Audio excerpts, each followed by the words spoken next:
Video என்ன பார்க்க போகிறோம்னு பார்த்தீங்கன்னா கார் ஸ்டோரி பார்ட் 3 தாங்க பார்க்க போகிறோம். பார்ட் 2ல் நம்ம டிஜே ஒரு மிஷினை முடிச்சுட்டு 4 லட்ச ரூபா வாங்கியிருப்பான். இப்போ அந்த 4 லட்ச ரூபாய்க்கு நம்ம கவாசிக்கு தாங்க வாங்க போகிறோம். இப்போ நம்ம கார் ஸ்டோருங்கக்கிட்ட போய் கேட்க போகிறோம் அந்த கவாசிக்கு எவ்வளோன்ட்டு. அவங்க எவ்வளோ சொல்கிறாங்களோ அந்த ரேட்டு வாங்க போகிறோம். சீக்கிரமாக போகலாம். நம்மளோட ரேசிங் கார் எடுத்துக்கிட்டு திருப்பி மெக்கானிக்கலில் உள்ள ஃபஸ்ட்டு கார் டேமேஜ் ஆயிடுச்சு. இந்த வாட்டி மெக்கானிக்கலில் உள்ள அது படிக்கிட்டு இங்கே தான் அந்த லாஸ்ட்டாக அந்த மிஷினை முடிச்சிருப்போம். அந்த பாட்டு பார்க்காதவங்க போய் குடுன்னு பார்த்துட்டு வந்துருங்க. அப்படின்னா இந்த பாட்டு புரியும்.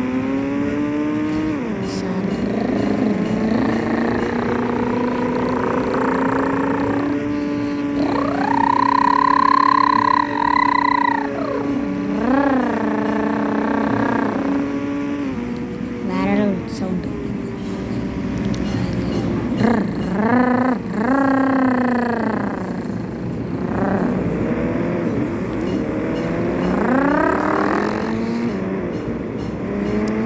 இந்த கார் வந்து எங்கே நிற்கலாம்?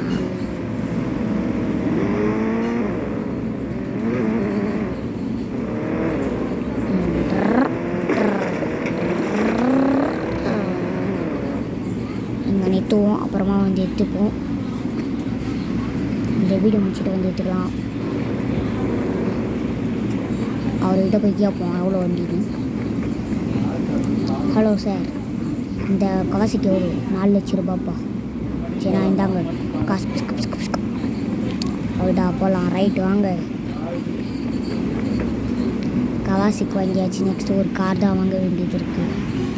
அதையே வாங்கிட்டேன்டா. பண்ணக்காரன்டா. நான் ஏழைகள்லாம் சொந்தக்காரன்டா.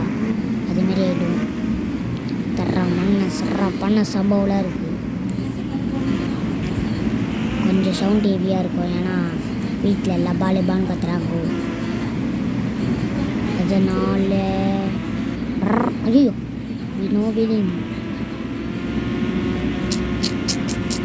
ஆம்பல்ல அந்த கார் எப்படி வாங்குறது தாங்க நம்மளுக்கு தெரியல. என்னடா அந்த காருன்னு கேட்டிங்கன்னா எல்லா பாட்டும் பாட்டுட்டு வாங்க. அப்போனா தான் உங்களுக்கு தெரியும்.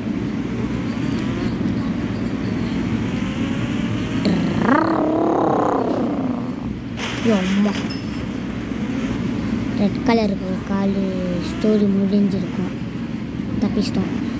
போடுறா வண்டி உள்ளே விட்றா. போட்டு தாக்கு எட்ட சாங்கு சும்மா போட்டு தாக்கு ஏத்துறா வீட்டுக்குள்ளே வண்டியை. புர்ற இங்கே நிற்க வேண்டியதான். இதோட இந்த கேம்பில் முடிச்சுக்கலாம். அதனால் பார்த்தீங்கன்னா யாரும் மறக்காம லைக் ஷேர் சப்ஸ்கிரைப் பண்ணி விட்டுருங்க. Okay, bye bye, take care.